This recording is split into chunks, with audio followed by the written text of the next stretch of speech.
กาเลนะธัมมัสสวนังเอตัมมังคาลมุตตมัง Part 7.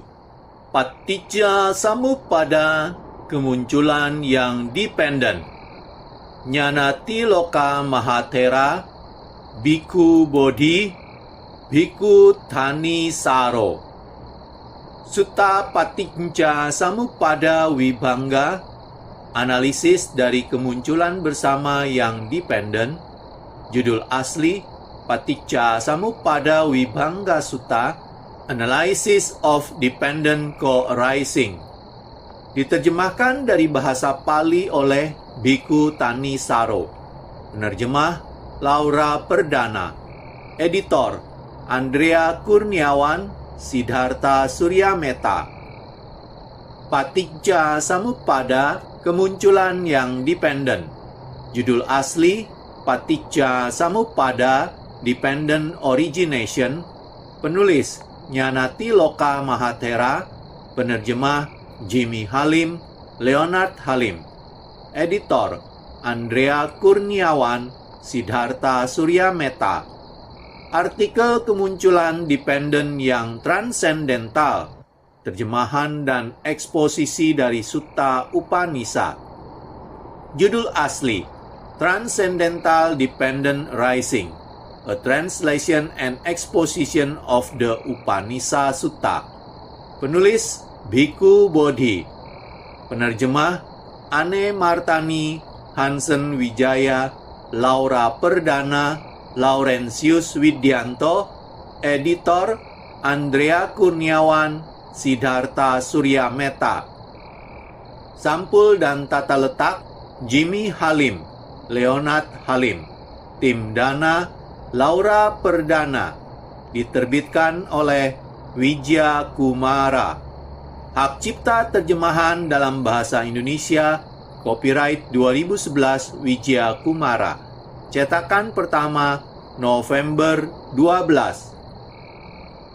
Pada video part 7 ini, saya akan melanjutkan membaca topik ketiga dari buku ini, yaitu artikel kemunculan dependen yang transendental, terjemahan dan eksposisi dari Sutta Upanishad. Baiklah, kita mulai. Dengan ketidaktahuan sebagai kondisi, bentukan-bentukan kama. Dengan bentukan-bentukan kama sebagai kondisi, kesadaran. Dengan kesadaran sebagai kondisi, mental materi. Dengan mental materi sebagai kondisi, landasan indera beruas 6. Dengan landasan indera beruas 6 sebagai kondisi, kontak. Dengan kontak sebagai kondisi, nafsu keinginan. Dengan nafsu keinginan sebagai kondisi, kemelekatan. Dengan kemelekatan sebagai kondisi, eksistensi. Dengan eksistensi sebagai kondisi, kelahiran. Dengan kelahiran sebagai kondisi, muncullah penuaan dan kematian, kesedihan, ratap tangis, kesakitan, duka, dan keputusasaan. Demikianlah kemunculan dari keseluruhan masa penderitaan ini. Samyutta Nikaya 12 pada setiap bagian. Akibat wajar dari rumusan ini yang secara konstan menyertainya, mendeskripsikan penghentian penderitaan yang dikondisikan. Rumusan ini menunjukkan bagaimana ketika ketidaktahuan terhenti, maka seluruh kondisi-kondisi yang mengikutinya pun secara berturut-turut terhenti, sampai pada terhentinya keseluruhan masa penderitaan.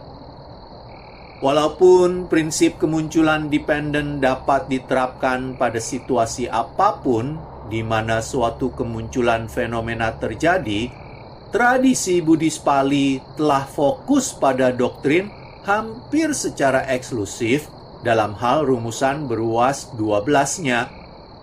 Terdapat demikian banyak kasus di mana keduanya cenderung secara sederhana saling diidentifikasikan satu dengan yang lainnya.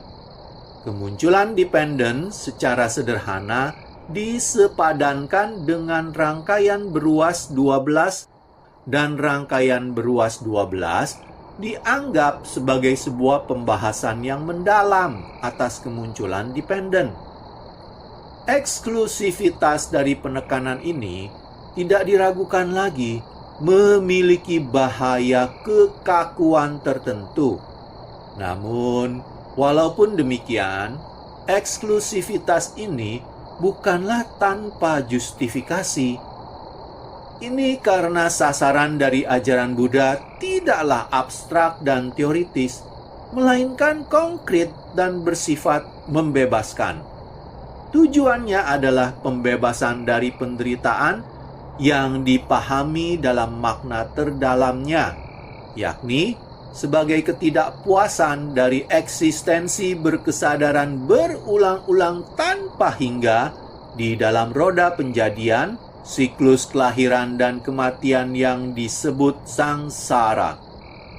Hubungan 12 istilah tersebut berkontribusi pada dorongan yang membebaskan ini dengan membawa prinsip kemunculan dependen untuk secara langsung mengemban kondisi yang merupakan perhatian utama doktrin untuk diperbaiki.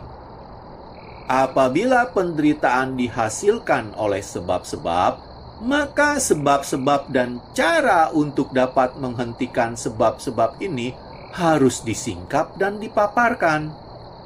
Persis inilah yang dicapai oleh penerapan beruas 12.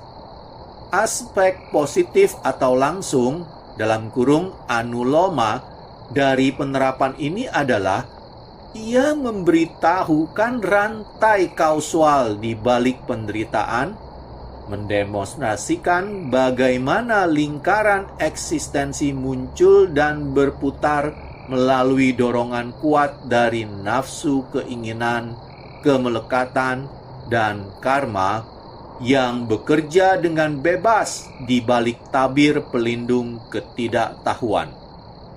Sisi negatif atau kebalikan dalam kurung patiloma dari penerapan ini adalah ia mengungkapkan jalan menuju berhentinya penderitaan, menunjukkan bahwa ketika ketidaktahuan dihilangkan dengan terbitnya pengetahuan sejati, maka semua faktor yang dependen pada ketidaktahuan pun akan berakhir. Akan tetapi, sebagai konsekuensi dari penyempitan perhatian ini, pandangan terhadap jangkauan yang lebih luas dari contoh-contoh penjelas yang mungkin dimiliki oleh prinsip kemunculan dependen tersebut cenderung hilang, bahkan di dalam batasan-batasan arah pembebasan dari ajaran. Kemunculan dependen tidak dapat dikurangi menjadi salah satu penerapan yang manapun. Penerapan apapun hanyalah alat pengajaran yang dibingkai dari sudut pandang orientasi praktis ajaran. Di atas dan di luar contoh-contoh spesifiknya, kemunculan dependen tetaplah sebuah ekspresi dari keterhubungan struktural yang tetap dari fenomena-fenomena. Ini adalah sebuah prinsip yang dimana seluruh fenomena tunduk terhadap prinsip tersebut oleh sifat dasar keberadaan mereka. Prinsip bahwa apapun yang ada, mereka muncul dengan bergantung pada kondisi-kondisi. Dari perspektif yang diberikan ajaran ini, hal-hal terlihat muncul, bukan dari sifat intrinsik tertentu di dalam hal-hal itu sendiri, dari kebutuhan maupun untung-untungan atau kebetulan, namun dari korelasi kausal mereka dengan hal-hal lain yang terhadapnya. Hal-hal lain ini terhubung sebagai bagian dari susunan yang pasti yang ada di antara fenomena-fenomena. Setiap entitas yang sementara muncul ke masa kini dari aliran peristiwa-peristiwa yang dibawa dari masa lalu, menyerap ke dalam dirinya sendiri arus kausal dari masa lalu, yang terhadapnya entitas itu harus responsif. Selama fase kehadirannya, entitas itu menjalankan fungsi tersendirinya dengan dukungan dari kondisi-kondisinya. Demikianlah entitas mengungkapkan kesegeraan mereka sendiri.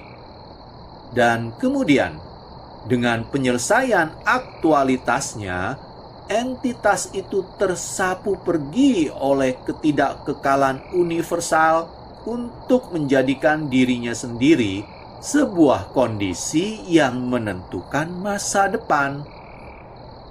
Ketika hukum penjadian yang saling terhubung dari kebergantungan dan keterkaitan dicabut dari contoh-contoh penjelasnya yang lazim dan dieksplorasi untuk peninjauan doktrinal yang lebih lanjut, maka akan ditemukan bahwa hukum ini memiliki percabangan lain yang sama relevannya terhadap realisasi dari sasaran mendasar dari ajaran. Satu contoh penjelas khusus dari kemunculan dependen yang ditemukan dengan variasi-variasi minor dalam sejumlah sutta menunjukkan prinsip dasar yang berfungsi sebagai perancah bagi jalan perkembangan spiritual yang menghasilkan pembebasan akhir. Catatan nomor 3. Hal ini tertera di sutta-sutta tersebut sebagai arsitektur yang mendasari latihan yang bertahap, mengatur proses di mana satu fase praktik mengondisikan kemunculan fase berikutnya sepanjang jalan, mulai dari permulaan jalan sampai pada realisasi tujuan tertinggi. Untuk memastikan penerapan kemunculan dependen pada pencapaian pembebasan telah tercakup dari satu sudut oleh sisi kebalikan atau penghentian dari rumusan beruas 12 yang berdasarkan sudut itu, penghentian ketidaktahuan memberangkatkan sebuah rangkaian penghentian yang berujung pada penghentian penderitaan. Oleh karenanya, penerapan seperti itu bukanlah fitur unik dari sutta-sutta ini. Kualitas dan nilai pembeda yang ada pada sutta-sutta ini adalah bentuk positif, di mana sutta-sutta ini menunjukkan pola berurutan dari usaha pembebasan. Sementara rangkaian penghentian menyajikan pencapaian pembebasan secara logis, dalam terminologi-terminologi doktrinal yang kaku sebagai konsekuensi yang mengikuti pemutusan ikatan sangsara, rentetan dalam tulisan ini memandang rantai kejadian yang sama secara dinamis dari perspektif batin pengalaman hidup. Sebagai pengalaman hidup, kemajuan menuju pembebasan tidak dapat terikat pada suatu rangkaian peniadaan belaka. Karena cara pembahasan yang seperti itu menghilangkan persis hal yang paling esensial dalam perjalanan spiritual, kesegaraan dari perjuangan, pertumbuhan, dan transformasi batin. Paralel dengan pembongkaran penghalang-penghalang tua dalam perjalanan menuju pembebasan, juga terjadi peluasan pandangan yang dicirikan dengan suatu pematangan, pengayaan, dan pemenuhan yang berevolusi. Kepergian dari ikatan, kegelisahan, dan penderitaan pada saat yang bersamaan berarti pergerakan menuju kebebasan dan kedamaian. Perluasan dan pengayaan ini dimungkinkan oleh struktur dari latihan yang bertahap, yang tidak terlalu seperti sebuah runtutan langkah-langkah terpisah, satu mengikuti yang lainnya, mengunci komponen-komponen yang tumpang tindih menjadi satu dalam sebuah kesatuan yang pada saat yang bersamaan memiliki sifat menguatkan, memenuhkan, dan memproyeksikan. Setiap pasang tahapan berjalinan dalam sebuah ikatan yang saling menghidupkan, di mana anggota yang lebih rendah dan lebih dahulu memelihara penerusnya dengan bertindak sebagai dasar yang menghasilkannya. Dan anggota yang lebih tinggi yang berikutnya menyempurnakan pendahulunya dengan menyerap energi-energinya dan mengarahkannya menuju fase selanjutnya di dalam rangkaian. Demikianlah, setiap mata rantai memainkan fungsi ganda sambil menghadiahi usaha-usaha yang dicurahkan dalam pencapaian tahap yang lebih dahulu, juga menyediakan insentif bagi permulaan tahapan yang berikutnya. Dengan cara ini, latihan yang bertahap terbentang secara perlahan dan natural dalam kemajuan yang mengalir, di mana, seperti yang dikatakan Buddha, tahapan mengalir menuju tahapan, tahapan memenuhi tahapan, untuk menyeberang dari pantai ini ke pantai yang melampaui. Catatan nomor 4. Semua faktor yang tercakup dalam rentetan ini menjadi ada dalam kepatuhan penuh pada hukum asal mula yang dikondisikan. Yang kebetulan, yang wajib, dan yang misterius sama-sama dikecualikan dengan keteraturan yang sah yang mengatur rangkaian tersebut. Tahapan-tahapan jalan tidak muncul secara kebetulan atau melalui kerja dari sejumlah kekuatan gaib, melainkan muncul secara bergantungan, timbul secara spontan pada jalur latihan ketika kondisi-kondisi yang dibutuhkan telah terpenuhi. Dengan demikian, jalur perkembangan spiritual yang diungkapkan oleh suta-suta ini adalah sebuah kemunculan dependen menjadi ada dengan dependen pada kondisi-kondisi. Akan tetapi, kemunculan dependen ini secara signifikan berbeda dari kemunculan dependen yang duniawi. Versi duniawinya dengan 12 mata rantai mendeskripsikan pergerakan sangsara yang berputar dalam lingkaran yang memperbarui diri secara terus-menerus, mengarahkan dari awal menuju akhir hanya untuk menemukan bahwa akhirnya mengarahkan kembali ke awal. Mekanisme proses ini, di mana kekotoran batin dan eksistensi yang terbarui saling menghidupkan satu sama lain, diisi dengan bahan bakar berupa harapan bahwa entah bagaimana solusi tertentu akan muncul di dalam kerangka hukum-hukum yang ditempatkan untuk perputaran roda. Sebuah harapan yang berulang kali dikecewakan. Versi kemunculan dependen dalam tulisan ini melukiskan sebuah tipe perkembangan yang hanya menjadi mungkin ketika harapan ini telah dibuang. Versi ini bergantung pada pengenalan sebelumnya bahwa setiap usaha percobaan untuk menghilangkan penderitaan melalui pemuasan nafsu keinginan pasti akan gagal. Dan satu-satunya cara untuk menghentikannya adalah dengan memotong hubungan buruk tersebut langsung di akarnya. Walaupun pergerakan yang dideskripsikannya masih siklis, yang diperhatikannya bukanlah tentang revolusi sangsara yang memutar, namun tentang rotasi jenis lain yang hanya berperan ketika sifat yang secara esensial cacat dari kondisi manusia biasa telah dicerap dengan jelas, dan dorongan menuju pembebasan yang datang darinya menjadi motif dominan dari kehidupan batin. Rentetan dalam tulisan ini melukiskan pergerakan menuju pelepasan. Urutan tersebut melepaskan sebuah dorongan yang kontras dengan pengulangan tanpa arti dari sangsara, berevolusi ke atas dan keluar dalam sebuah pendakian spiral yang tak terputus. Sebuah pola yang pada setiap gilirannya menyokong dan menguatkan kapasitas penerusnya untuk pembebasan, memungkinkan urutan secara keseluruhan untuk mengambil momentum yang dibutuhkan untuk memutus tarikan gravitasi dari lingkup duniawi.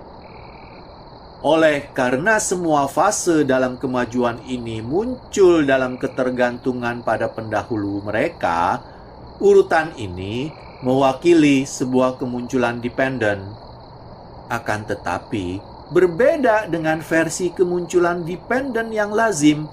Versi dalam tulisan ini mengarahkan bukan kembali pada lingkaran penjadian, namun pada cara untuk mengatasi sangsara beserta semua penderitaannya yang ada.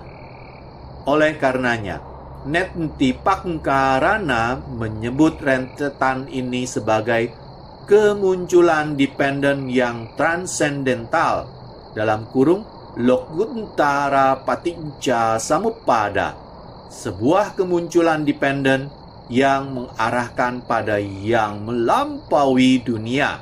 Catatan nomor 5. Sutta tentang kemunculan dependen yang transendental yang akan kami selidiki di tulisan ini adalah Sutta Upanisa dari Nidana Samyutta, Samyutta Nikaya 12.23. Selain memberikan penjelasan yang jelas dan eksplisit mengenai struktur bergantungan dari kemajuan pembebasan, sutta ini juga memiliki kelebihan lebih jauh, yaitu menghubungkan langsung bentuk kemunculan dependen yang supraduniawi dengan versi sangsaranya yang lebih lazim. Dengan membuat hubungan tersebut, sutta ini menonjolkan karakter komprehensif dari prinsip kebergantungan. Kemampuannya untuk menyokong dan menjelaskan baik proses keterlibatan yang bersifat memaksa yang merupakan asal-usul penderitaan, serta proses keterlepasannya yang mengarah pada pembebasan dari penderitaan. Demikianlah, sutta ini mengungkapkan bahwa kemunculan dependen adalah kunci untuk kesatuan dan keselarasan dari ajaran Buddha. Ketika Buddha menyatakan, "Aku mengajarkan hanya penderitaan dan berhentinya penderitaan." Catatan nomor 6. Ikatan yang menyatukan kedua ujung dari doktrin sebagai bagian pelengkap dari suatu sistem tunggal yang konsisten secara internal adalah hukum kemunculan dependen. Sutta Upanisa memberikan 3 eksposisi atas kemunculan dependen yang transendental. Yang pertama menjelaskan rentetan dalam urutan yang terbalik, dimulai dengan mata rantai terakhir di dalam rangkaian, yaitu pengetahuan tentang penghancuran kebusukan-kebusukan, dalam kurung Asawakaya Nyana, dan menelusuri rantai ini secara mundur sampai pada mata rantai yang pertama pada rentetan pembebasan, yaitu keyakinan. Pada titik ini, versi ini menyeberang ke urutan duniawi, menjelaskan keyakinan sebagai yang muncul melalui penderitaan, penderitaan sebagai dikondisikan oleh kelahiran, kelahiran dikondisikan oleh eksistensi, dan seterusnya, mundur melalui mata-mata rantai yang lazim sampai pada ketidaktahuan sebagai anggota pertama dari rantai. Setelah menyelesaikan eksposisi terbalik, Buddha kemudian menjelaskan rangkaian yang sama dengan urutan ke depan, dimulai dengan ketidaktahuan dan seterusnya sampai pada pengetahuan tentang penghancuran. Ini dilakukannya sebanyak 2 kali dengan cara yang persis sama, sekali sebelum dan sekali setelah simili yang menyolok dengan membandingkan kemunculan faktor-faktor yang berurutan dengan air hujan yang turun secara bertahap dari gunung, melalui kolam bertingkat, danau, sungai kecil, sungai besar, sampai pada samudra besar yang terdapat di dasar gunung. Demikianlah rangkaian kondisi yang disajikan dalam sutta ini dapat dipetakan di dalam abstrak sebagai berikut. Urutan duniawi, ketidaktahuan awija, bentukan-bentukan kama sangkara, kesadaran winyana, mental materi nama rupa, landasan indera beruas 6 salayatana, kontak phasa, perasaan wedana, nafsu keinginan tanha, kemelekatan upadana, eksistensi bhawa, kelahiran jati, penderitaan dukkha.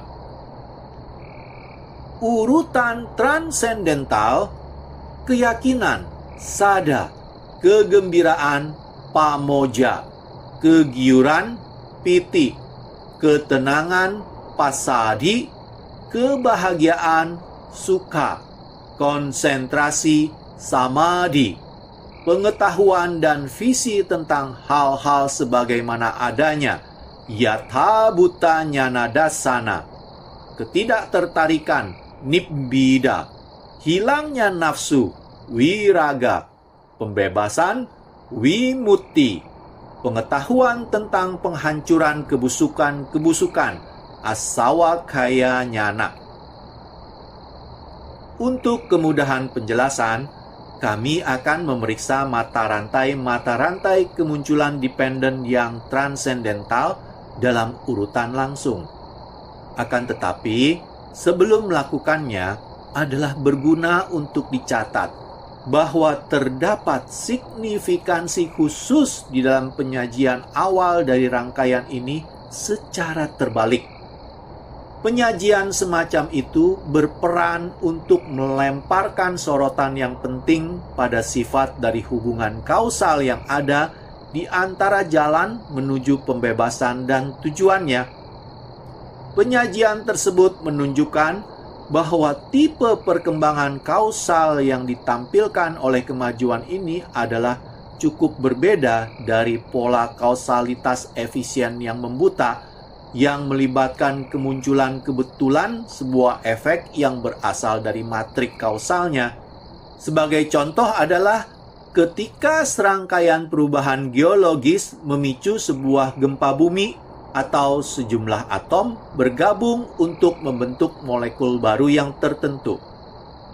Hubungan antara jalan dan tujuan termasuk dalam urutan kausalitas yang lebih kompleks, sesuatu yang mungkin dapat dibayangkan sebagai sekumpulan sebab-sebab pendahulu yang menimbulkan sebuah efek, namun tidak pernah bisa dipahami secara memadai dan secara tepat dalam konteks model ini. Yang kita miliki di sini bukanlah sebuah contoh dari kausalitas satu arah sederhana yang melangkah maju dalam suatu garis lurus. Sebaliknya, yang kita miliki adalah sebuah spesies kausalitas yang terarah pada suatu tujuan yang melibatkan maksud, kecerdasan, dan usaha keras yang terencana, serta secara bersamaan diproyeksikan menuju dan dibelokkan dari efek yang dibidik dalam sebuah proses determinasi yang bersifat timbal balik. Dalam pengerjaan hubungan ini, jalan tidak hanya memfasilitasi pencapaian tujuan, namun tujuan itu yang telah ada dari permulaan sebagai sasaran perjuangan yang dibayangkan juga lalu membelok kembali untuk berpartisipasi dalam pembentukan jalan. Dimulai dari kewaspadaan manusia akan ketidakmemadaian yang menyakitkan dari eksistensinya, dan pencarian intuitifnya menuju sebuah kondisi di mana ini semua dilemahkan. Rumusan ini terus menelusuri balik dalam hal bentuk turunan dan secara konstan diperiksa terhadap tujuannya. Rangkaian perubahan-perubahan yang harus dimasukkan ke dalam polesan kognisi dan emosinya untuk menggapai tujuan. Kita melihat pola ini diilustrasikan dalam penjelasan tradisional tentang pelepasan keduniawian agung Pangeran Siddhartha. Catatan nomor 7. Ketika calon Buddha meninggalkan istananya, ia pergi keluar dalam keyakinan bahwa di luar hal-hal yang dapat hancur, cacat, dan tanpa inti dari dunia ini, terdapat suatu keadaan yang terjangkau oleh manusia yang tidak dapat hancur dan dapat mencukupi dirinya sendiri, yang memungkinkan pembebasan dari penderitaan. Yang beliau perlu temukan sebagai tujuan dari perjalanan sucinya adalah jalan yang menjembatani kedua wilayah ini. Ini dilakukannya dengan mengejar secara mundur dari tujuan perjuangannya mengatasi halangan menuju pencapaiannya dan langkah-langkah yang harus diambil untuk membersihkan halangan-halangan tersebut. Sebuah garis eksplorasi dimulai dengan penuaan dan kematian sebagai perwujudan mendasar dari penderitaan yang memberatkan dunia dan mengikuti rantai kondisi-kondisinya sampai pada ketidaktahuan sebagai akar yang mendasari.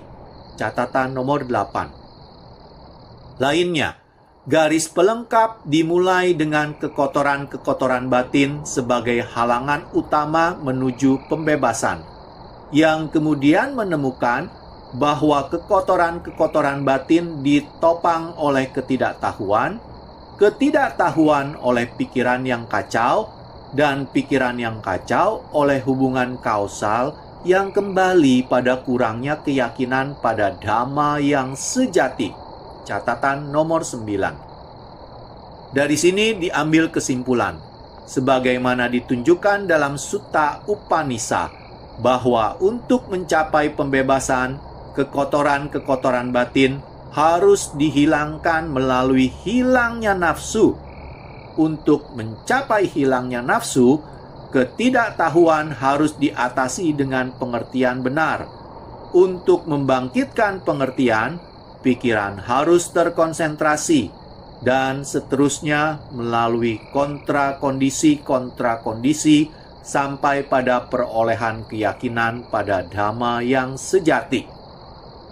Dalam kedua kasus, arah yang terbalik dari logika berurutan mengungkapkan sifat yang khas dalam hubungan jalan tujuan. Keduanya berdiri bersamaan dalam sebuah ikatan determinasi yang timbal balik. Jalan mengarah pada pencapaian tujuan, dan tujuan memberikan bentuk serta isi bagi jalan. Di samping dorongan maju dari jalan, terdapat umpan balik dasar yang berasal dari tujuan, sehingga tujuan dapat sedikit banyak dari dirinya sendiri membangkitkan rangkaian pengukuran yang dibutuhkan untuk mencapai aktualisasinya melalui sistem sirkuit dari kapasitas mendasar manusia. Hubungan ini dapat disamakan dengan hubungan antara peluru kendali dan sasaran bergeraknya. Peluru tersebut tidak dapat mencapai sasarannya hanya dengan daya tolak dan arah awal mulanya. Peluru tersebut menemukan dengan tepat sasarannya karena dikendalikan oleh sinyal-sinyal yang dipancarkan sendiri oleh targetnya. Keyakinan sadha. Penderitaan adalah kondisi pendukung untuk keyakinan. Saya hentikan sampai di sini video part 7. Namun sebelumnya saya akan menerangkan catatan dari nomor 3 sampai nomor 9. Catatan nomor 3 adalah Samyutta Nikaya 22.23, Anguttara Nikaya 10.3 sampai 5. Catatan nomor 4 adalah Anguttara Nikaya 10.2. Catatan nomor 5 adalah bagian 388, Lihat Nyana Moli, terjemahan The Guide (Neti Pangkaranang), London, Pali Text Society 1962, halaman 97. Catatan nomor 6, Majjhima Nikaya 22, Samyutta Nikaya 22.86. Catatan nomor 7, Majjhima Nikaya 26. Catatan nomor 8, Lihat Samyutta Nikaya 12.4 sampai 10. Catatan nomor 9, Lihat Anguttara Nikaya 10.61 sampai 62. Demikianlah catatan nomor 3 sampai nomor 9. Pada video part selanjutnya, saya akan melanjutkan pembacaan artikel ketiga dari buku ini. Saya akan mulai dari topik keyakinan atau sada yang tadi saya hentikan. Terima kasih. Kalena dhamma savanang etammang kalamutamang